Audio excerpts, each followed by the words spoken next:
Dios se lo pague. Dios se lo pague. Dios Sí. se lo pague. Bueno, uno podría interpretar como que es fácil pasarle la deuda a Dios, Sí. ¿verdad? Que Dios te pague, Que Dios te que lo Dios pague. te pague, que Dios te pague, ¿verdad? Sí. Pero pasa a mí que muchas veces hay favores, hay acciones que son imposibles de pagar en forma material, Sí. ¿verdad? Entonces uno dice, Dios se lo pague. Ujú.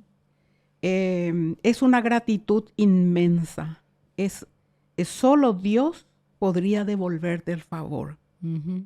¿verdad? Es en ese sentido. Es una expresión de profunda gratitud.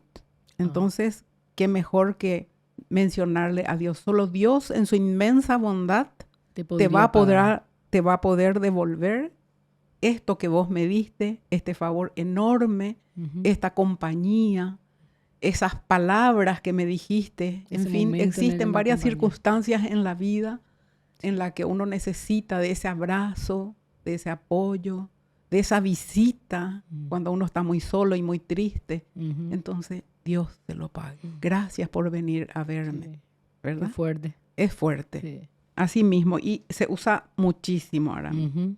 Sí, nosotros por lo menos Dios se lo pague. Sí. Y a veces dice, no me puedes pagar vos.